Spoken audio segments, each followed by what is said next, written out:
Hello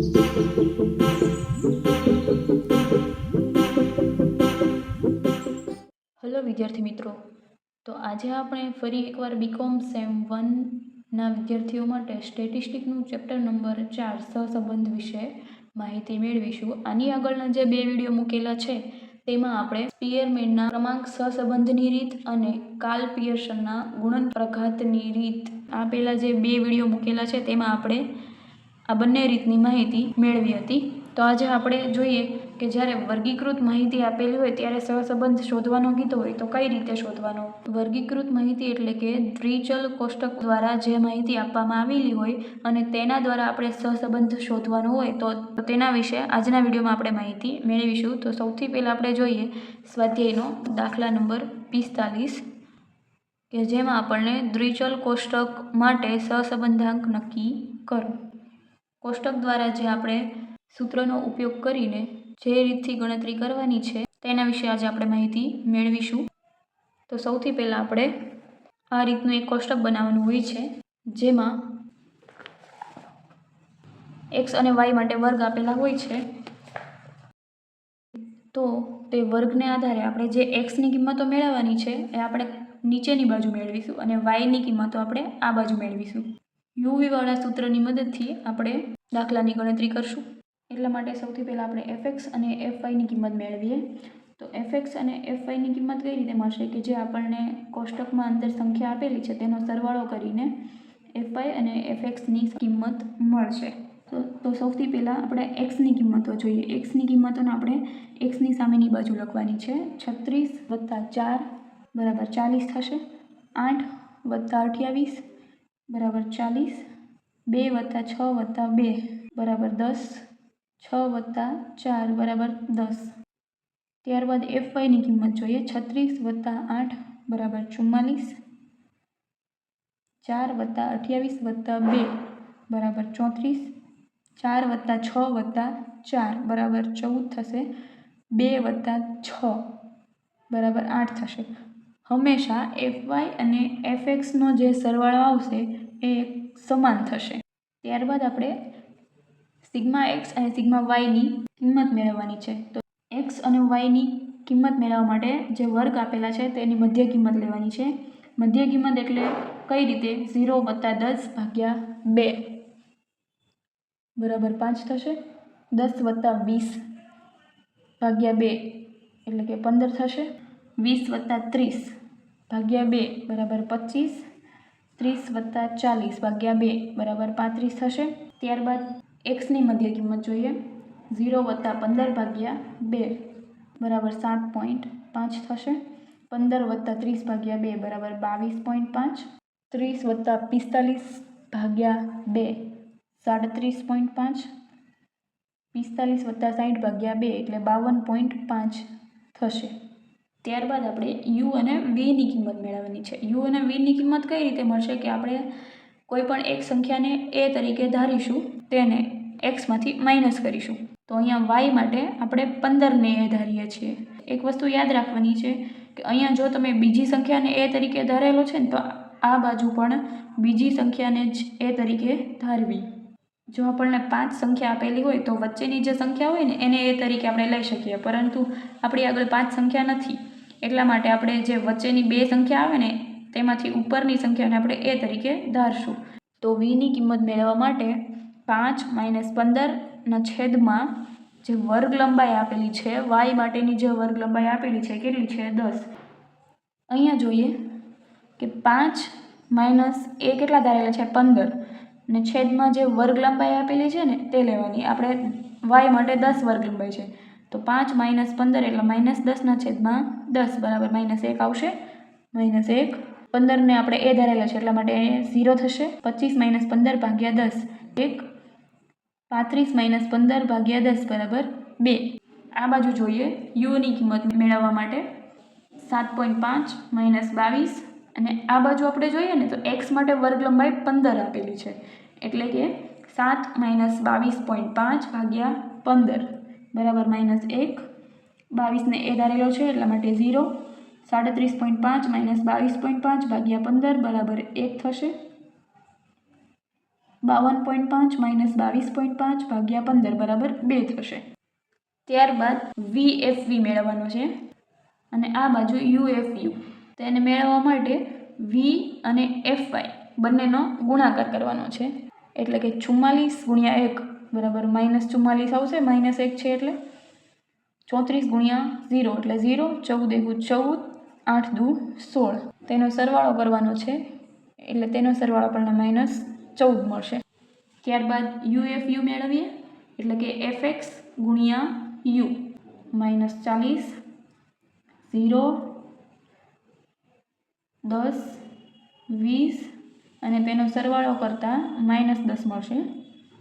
ત્યારબાદ આગળ જોઈએ V²FV મેળવવાના છે. VFVનો V સાથે ગુણાકાર કરીએ એટલે V²FV મળશે. -41 ગુણ્યા -44 એટલે +44, 0, 14, 16 દુ 32. તેનો સરવાળો કરતાં આપણને 90 મળે છે. આ બાજુ જોઈએ U²FU. તો Uનો UFU સાથે ગુણાકાર માઇનસ માઇનસ પ્લસ થશે એટલે 40 ગુણ્યા 1 બરાબર 40, 0, 10, 40. તેનો સરવાળો કરતાં 90 જવાબ આવશે. ત્યારબાદ યુવીની કિંમત મેળવવા માટે શું કરવાનું છે? સૌથી પહેલાં જે કોષ્ટકમાં જેટલી પણ સંખ્યા આપેલી છે તેમાં આપણે એક બોક્સ બનાવવાના છે. તેની અંદર આપણે જે કિંમત મેળવીને લખીશું તેના સરવાળા દ્વારા આપણને યુવીની કિંમત મળશે. તો સૌથી પહેલાં આપણે જોઈએ તો વી અને યુની કિંમતમાં જ્યાં પણ 0 છે તેની સામેની બધી જ સંખ્યા 0 થઈ જશે. એટલે કે તેની સામે બધી જ સંખ્યા 0 આવશે. સૌથી પહેલાં કોષ્ટકની કિંમત મેળવવા માટે આપણે શું કરીશું કે આ બાજુ યુની કિંમત, આ બાજુ વીની કિંમત, બંને કિંમતનો આ સંખ્યા સાથે ગુણાકાર કરવાનો છે. એટલે કે -1 ગુણ્યા 36 ગુણ્યા -1. બંને બાજુ માઇનસ માઇનસ છે એટલા માટે અહીંયા +36 આવશે. ત્યારબાદ બીજા કોલમની બધી જ સંખ્યા 0 છે કેમ કે આપણે અહીંયા 0 આપેલો છે. ત્યારબાદ આગળ જોઈએ તો 1 ગુણ્યા 6 ગુણ્યા 1 બરાબર 6 થશે. હવે નીચેની સંખ્યા તો 1 ગુણ્યા 2 ગુણ્યા 2 બરાબર 4 થશે. ત્યારબાદ આગળ 2 ગુણ્યા 4 ગુણ્યા 1 બરાબર 8 થશે. અને 2 ગુણ્યા 6 એટલે કે 12 ગુણ્યા 2 એટલે કે 24 આવશે. યુવીની કિંમત મેળવવા માટે આપણે બધી જ સંખ્યા ગોતી લીધી છે. ત્યારબાદ જોઈએ કે વાય માટેની જે સંખ્યા છે એ માટે આપણે આ બંને સંખ્યાનો સરવાળો કરવાનો છે. 36 + 0 બરાબર 36. અહીંયા બધી સંખ્યા 0 છે એટલે 0 થશે. 6 + 8 બરાબર 14 થશે. 24 + 4 બરાબર 28 થશે. અને તેનો જે સરવાળો આવે ને એ 78 થશે. એક્સ માટે જોઈએ તો 36 + 0 બરાબર 36. બધી સંખ્યા 0 છે એટલે 0 થશે. 6 + 4 બરાબર 10. 24 + 8 બરાબર 32 થશે. અને તેનો જે સરવાળો આવશે ને એ પણ 78 થશે. અહીંયા અને અહીંયા બંને સંખ્યા સરખી આવે તો આપણું કોષ્ટક સાચું છે તેમ સમજવાનું. 100 એ આપણી એનની કિંમત છે. એન બરાબર 100 થશે.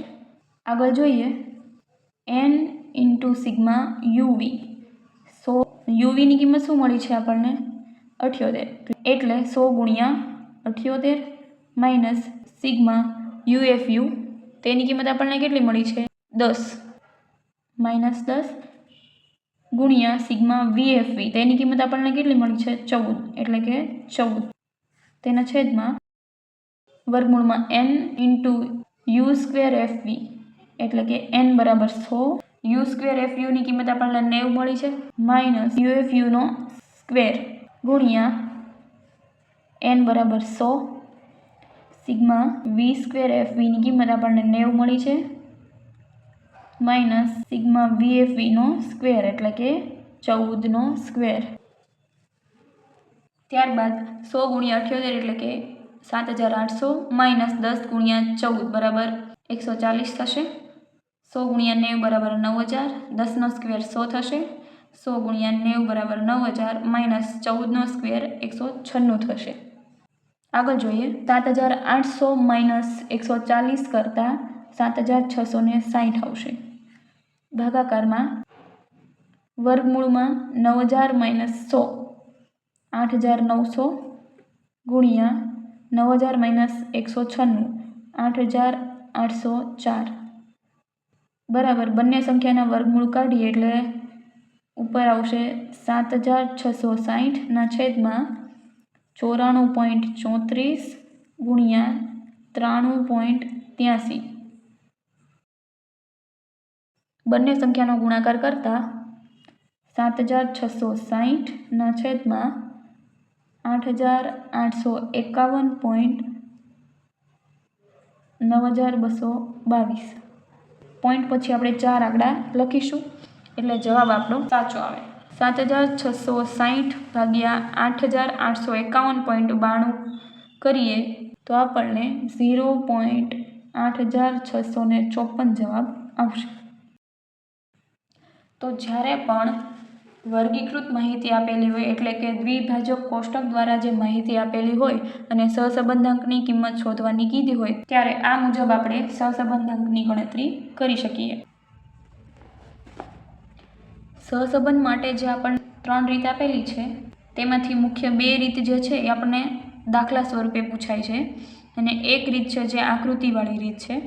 તો આ બંને રીતની ગણતરીના વિડીયો આપણે મૂકેલા છે, એના દ્વારા તમે બીજા અન્ય દાખલાની ગણતરી પણ સરળતાથી કરી શકો છો। તો આજે આ ચેપ્ટર અહીંયા પૂરું થાય છે। હવે પછીના વિડીયોમાં આપણે નિયત સંબંધ વિશે માહિતી મેળવીશું।